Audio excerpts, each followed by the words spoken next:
Welcome everybody, hope you're doing well. Today we're going to be taking a look at a model from Athearn Genesis in their Genesis 2.0 line, this Milwaukee Road MP15AC number 460. This model comes equipped from the factory with Tsunami 2 sound and DCC. I did purchase this a little bit ago off of Facebook for $220, which was a little cheaper than the current retail price on these. This is a release that was delivered back in 2022, so it's a little bit older, but I still thought it deserved a nice review as well. Before we go ahead and get right into it, do me a favor, if you are new or find yourself coming back anyways, hit the subscribe button down below. Really appreciate it. It helps to one day allow me to make a couple dollars off the channel. So thank you very much in advance. Like the video if you enjoy as well. Drop me a comment if you found this interesting or if you've got one of your own, and let's go ahead and get started. As with most Athearn Genesis locomotives, it comes in this cardboard sleeve, which we can slide right off. Got the box here. You've been looking at this the whole time here. The 75th anniversary box. This one comes in here, nice and reflective. Nothing on the back, it's just plain white. It is pretty tight. You can slide it off just like so. We have the documentation up top. We've got information on the limited warranty, Athearn news, of course, as well as the parts diagram here. Nice fold-out view and the list on the back as well. And then we do have the more generic Athearn Genesis Tsunami 2 operator's manual. This does have a lot of nice information in it. Here's a quick look at the DCC and sound functions on this locomotive. That's a pretty generic list. We'll take a look in the demonstration of what applies to this locomotive specifically. But in the box, little piece of foam on top. Then we have the model here. We do have a little bit over here in this side pocket. Here's that foam, very nice. Some extra detail parts. We've got what looks to be some plow details for each end, as well as 2 lift rings in this bag, which you can barely see. The locomotive comes in the pretty standard blister packaging here. Open it up just like so. Got a nice piece of soft plastic on the top. We can pull the model right out. The truck immobilizers are kind of built right into the packaging. There's no separate piece like Scaletrains has. And we've got 2 pieces of foam to remove. One on each side here. Go ahead and center up here and give you a quick 360 of the model. There were 3 road numbers in this release from Athearn Genesis. This is number 460. The other 2 locomotives in this release had a beacon. This one does not, so we'll be missing that on this review. Alright, so let's go ahead and start off looking at the details at the front of the locomotive here. We'll zoom in just a second, but high level overview. Headlights up here. The number boards are not lit, they're just printed on. We do have white uncoupling levers which look nice, as well as a plastic coupler up front. We do have silver tipped MU cables as well as a train line hose there as well. Got some nice handrail detail there as well. You can see some molded in pieces on the front as well. There's that headlight detail as well as some other receptacles there on the walkway. Moving to this side of the locomotive, you can see the very front here in this radiator section. You can see through the model. You can see the white in the background just a little bit there. We'll zoom in a second, of course, as well. We got the nice Billboard Milwaukee printing along the side, as well as the road number, which is sort of a Milwaukee Road staple placed in the middle of the locomotive. This piece here on the top of the cab that we'll take a look at is the E-bell, which is mounted up there. There's some nice molded detail on the doors as well.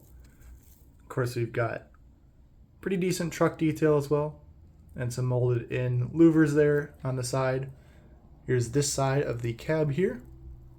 We've got 15ES marked there. I'm not quite sure what that's for, so if you do know, let me know. And my favorite Milwaukee Road logo there on the side as well. Moving to the rear, we've got more nice handrail detail. Once again, headlight up top and unlit number boards on each side. Just the number printing is present. If I zoom in, we'll see the same detail here at the bottom with the uncoupling lever, plastic coupler, and silver-tipped hoses. We do have some see-through steps there leading up to the cab door, which has a lot of nice windows, well done on there. The steps here on the model are not perforated. We do have some treading on the walkway in the middle, but the steps themselves are flat plastic. We do have sanding valves on each side as well. Moving on to the other side of the locomotive here, we'll see a couple differences, mainly this box here, as well as the ladder to get on top of the hood and the horn. Additionally, if I zoom in closer, you'll see that the window here is extended so that the engineer can look out a little better. Here's a look at the side. We do have some nice windshield wiper detail on each side of the locomotive, as well as a couple grab irons scattered throughout the model. Not a ton on this model, but they're very well done where they are done. Moving to the top of the locomotive, we have an etched metal grate above this radiator section, as well as the exhaust stacks, and little detail here molded in as well. Here's the top of the roof. Again, we got the horn, the E-bell in back, and then the firecracker antenna as well. Here's a quick look from the other front side, other quarter panel. We do have some detail on the fuel as well, just a gas cap detail. We do have some fine printing here underneath the cab as well. There's a little red label there that I can't quite focus in on, but it's legible in real life, and it's just a safety warning. Before I go ahead and move the model on its side, I do want to note that my model is a little bit loose up at the front here. So if I pull up, the shell wants to come off a little bit. So I'm not sure the reason for that. I do need to look into it. But anyways, on the bottom of the model here, if I give us a zoom in right away, we'll see some nice piping detail underneath the frame here, as well as what I believe this is an air reservoir as well. You can see there's a speed recorder on this rear axle as well, which is out of the way. It doesn't get in the way when the truck moves. It has its full range of motion. You can tell here that the steps do have gaps in them between the steps, but they're not see-through themselves. Here's a look at the middle of the model here. We do have some detail up by that sight gauge there in red. Do have some brake detail. But additionally, mounted on this rear, you can kind of see it. We do have operating ground lights, which are just underneath the truck here. You can see that little yellow marking. That's part of the light module. There's one on each side, and they are very dim in person. That's all we have in terms of features on this locomotive. Let's go ahead and show you the DCC and sound functions. All right, I've moved over to the test track here. I want to give you a quick reminder of the functions here we'll be taking a look at. Here's that whole list. Again, this is a pretty generic Athearn list, but it's what this locomotive is programmed to. There's a few that are not equipped, and we'll skip over those. I'll let you know, but that's just a quick overview. This locomotive starts up immediately when track power is applied, but I do want to give you a note. I'm going to be running this with function 9 already pressed. That is the alternate mixer or half volume setting, because this locomotive out of the box is incredibly loud. It's one of the smallest locomotives I own, but easily the loudest. So I don't know why that happened from the factory. The CV to control that is CV128. That's the master volume control. I haven't touched that yet for the sake of this review, but just to let you know that this volume is really loud in this locomotive. So I'll go ahead here and turn on the track power and hear the startup.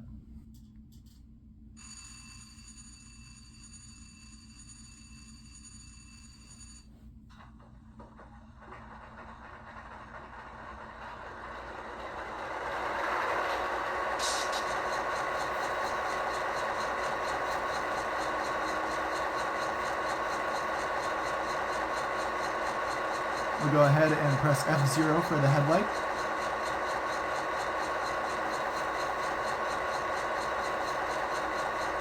F1 is the bell.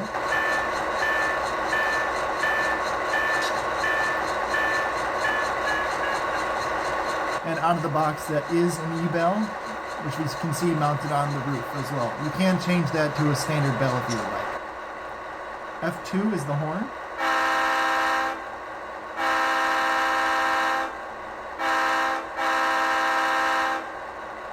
F3 is the short horn, which will function both when you press function 3 and release function 3. You can change that fairly easily to the grade crossing horn sequence as well through changing CV37 to 0. F4 is our dynamic brakes or straight to idle, which we'll take a look at when we get it moving here.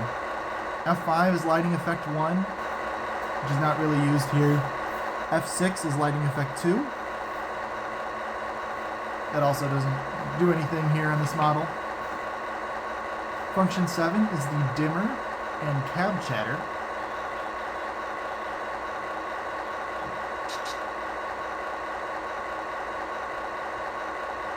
It's unintelligible in person, even with the volume turned up, but the front headlight does dim. If I release that, we'll see our front headlight come back up. F8 is the mute. It's a nice fade out. And then pressing it once again will unmute. F9, like we talked about, is the half volume. Let me go ahead and turn off F9 just so you can hear how loud the idle is. Go ahead and turn it back on just for the sake of things. F10 is our straight to 8 and sander valve.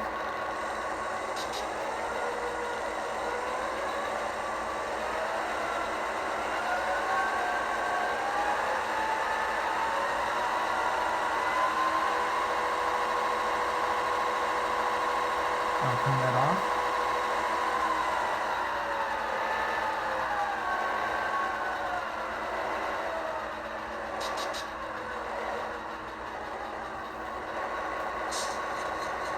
So that's pretty neat that it automatically plays the sand sound or the sanding lines as well. That is the same function as the notching up and notching down in functions 26 and 27. So I'll skip that since we just heard that just for the sake of the video. F11 is our brake set and release. It is your independent brake. Doesn't make a sound, it just stops your DCC controller from moving the model. F12, however, is the brake select.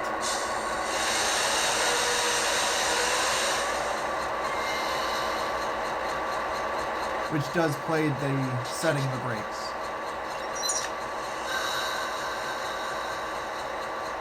And that was just the release. F13 is our coupling and uncoupling.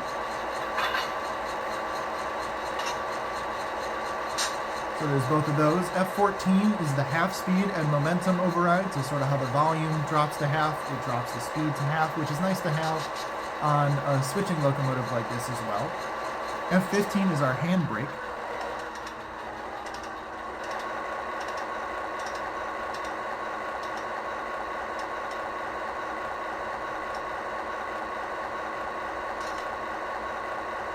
And turning that off is much quicker. F16 is our HEP mode, so we'll hear that generator start up.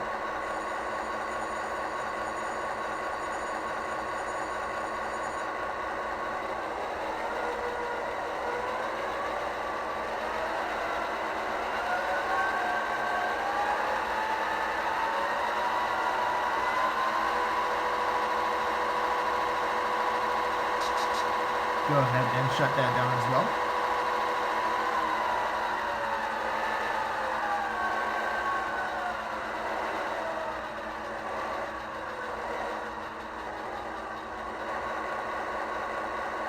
F17 is our fuel loading sequence.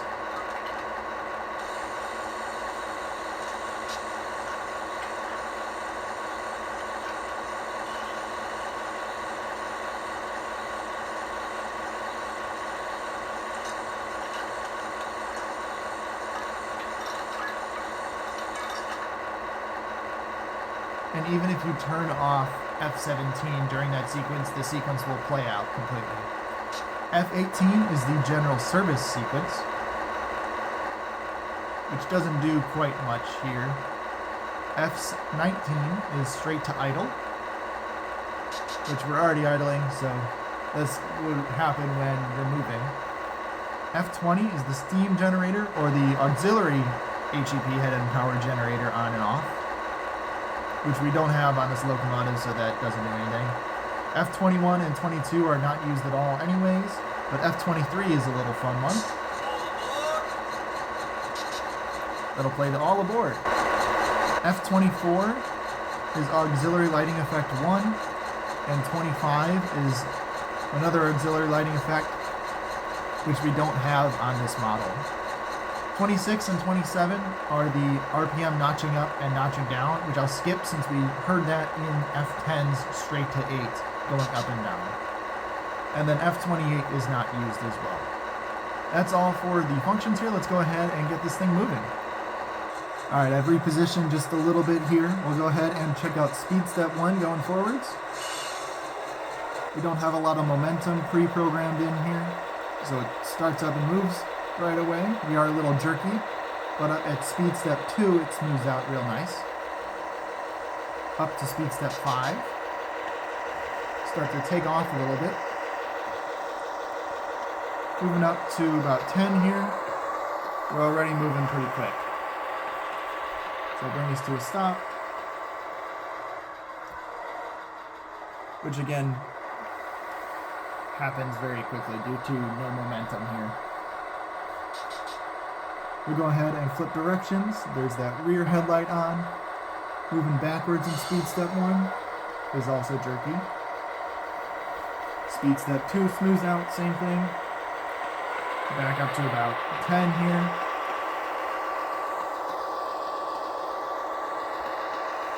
And we'll bring it back down.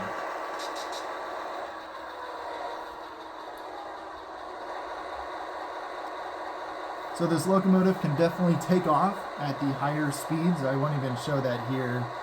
We'll do a quick run by as well, but just note there are no capacitors in this model, so if I go ahead and pull it off the track here, it will immediately turn off the sounds and lights. Just like so. I don't want to put it just on the track here until I turn off the power so it doesn't go ahead and start immediately.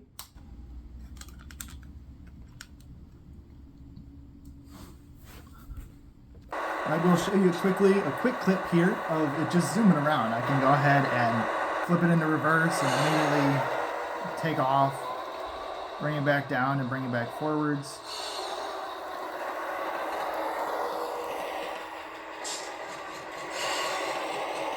So this thing can definitely zip around your layout if you're doing some hyper fast switching operations. You can definitely control it and just use the slower speed steps all the time, but if you're into the hyper fast switching operations, this is the locomotive for you. We'll go ahead and finish off the demo with a quick run by and we'll go straight to 8.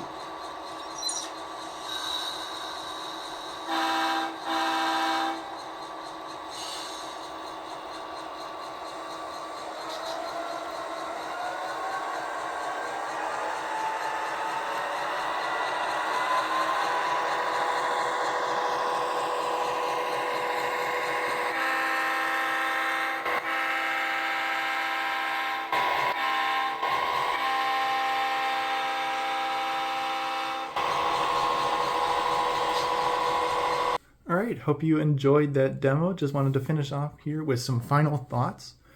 Wanted to show you something real quick on the bottom of the locomotive that I missed earlier in the review. You can see right around, that's that ground light that is very dim, but the paint is stripped around it. It's white instead of the black there, it's just the unpainted plastic. So a little bit of a ding there. Again, it's on the bottom. But I really do wish that the ground lights were more noticeable. I did try to film in the dark and you still couldn't really even tell they were there. So I'm not sure if that's just an issue with my model or with these MP15ACs altogether. So let me know if you own one of these models, either in this Milwaukee Road scheme or a different scheme that does have those ground lights, if yours are also dim or not. Not sure if that's just my model. Additionally, still trying to figure out what's up with the shell. It's just a bit loose up at front there. I'm not sure if there's a clip that's missing or not. But other than that, I do wish this locomotive also had a capacitor in there for your dirty or imperfect electrical connections on your track, just to keep it alive for a little bit longer. That'd be really nice to see Athearn implement as well. And although this locomotive is marketed as Athearn Genesis 2.0, from what I've found, it's missing some of those standard features that the 2.0 upgrade brought, such as lit number boards and see-through steps. So it'd be nice to see those make their way onto this model as well. A couple other things to note real quick. I did take a look at all the wheel sets. They were in gauge according to my track gauge, as well as the couplers were at a proper height according to just other pieces of my rolling stock that I know are good. I don't have the official gauge yet. Again, they are just plastic couplers as well. One other thing I did forget to mention in the review, so if you made it this far, here's a special look at the cab interior, which is fully flushed out. You got a pump there in the corner, I'm pretty sure. But I'll try to get some good shots of this for you. It is very reflective. It is only in gray. We do have wiper blades on the back there as well. Sorry about that. Here's a quick flip to show you the other side as well. The window frame there on the left side is not quite perfect, but that's okay. But there's a look at that interior as well, which is a nice touch to see, since most of this cab is windows. And once more on the price here. Again, I did pick this up for $220 off of Facebook a couple months ago. Thought that was a pretty fair price for this locomotive. I have seen them going for up to $300 online, and I would recommend not paying that much. Definitely shop around for the best deal. It does sort of feel almost like more of a toy model in terms of the way it operates, so did a little demo with that, with zipping back and forth. So I'll definitely need to add momentum, which isn't pre-programmed in. So a little bit annoying there, but that should be okay. All in all, I'm pretty happy with this locomotive. I love the Milwaukee Road paint scheme here on it as well. Again, if you do pick up one of the other road numbers in the same paint scheme, those two have a Stratolite beacon on the side here just behind the horn. That's activated via function F5 or F6. I'm not exactly sure which one, but it's one of those. But this road number does not have that beacon. With that, I'll go ahead and wrap up this review. I hope it helped you out if you're looking to pick up one of these or are just interested in the MP15AC. Thank you very much for watching. If you did make it this far, do me a favor and subscribe. It really means a lot, so thank you so much. Like the video if you enjoyed, and I hope you have a great rest of your day.